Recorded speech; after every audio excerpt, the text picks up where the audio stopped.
So the first thing you have to understand is that you were not born socially handicapped. We humans are a very social species, so much in fact that you can take a baby and put him or her in a room full of people, and over time, he or she will learn to speak purely through observation. No one needs to go up to the baby and say, "Hey, that's a cat." Yes, cat, C-A-T, meow meow, say it with me. You don't have to do any of that. If you just talk and go about your daily activities, the baby is capable of learning your language by pure observation. And this is because the human brain is actually extremely good at identifying patterns and rules when it comes to social interactions, which is basically what language is if you think about it, patterns and rules. So it's not that you were born socially handicapped. The reason your social skills aren't that great is simply because you haven't given your brain enough time to observe interactions and become fluent in all of the patterns and rules. In short, you lack practice.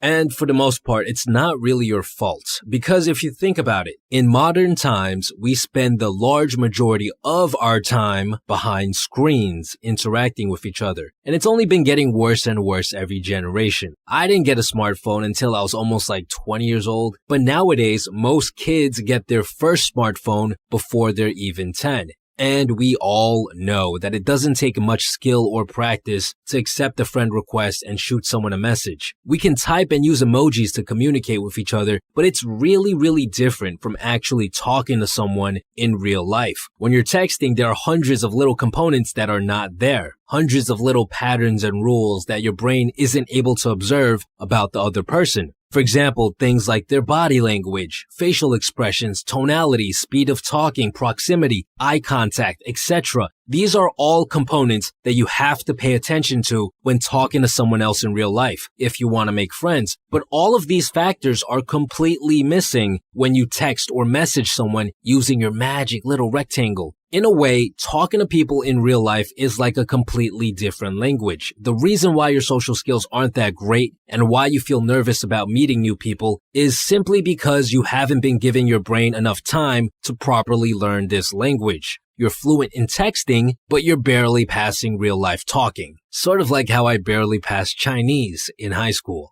The secret to getting better at talking to people or learning any language is to simply get more practice, to interact with more people, to give your brain more opportunities to observe and learn the unique patterns and rules of this language. Now you might be wondering, improvement pill. Okay, that makes sense and all, but how do I get more practice? Well, when I was about 18 years old, I decided to take on what's called the 100 Interaction Challenge to improve my social skills. Basically, you have a month to interact with 100 people. It doesn't really matter how deep the interactions are. Heck, you could run up to people and just say hi and then run away, and that would still count as an interaction. The majority of my interactions during this challenge involved asking people for directions while pretending that my phone died and that I was lost. And although these interactions on a surface level seemed very simple and short, I eventually found myself transitioning into deeper conversations. And this actually led to a whole lot of practice for my brain, and I did see a pretty significant boost in my social skills by the time the challenge was over.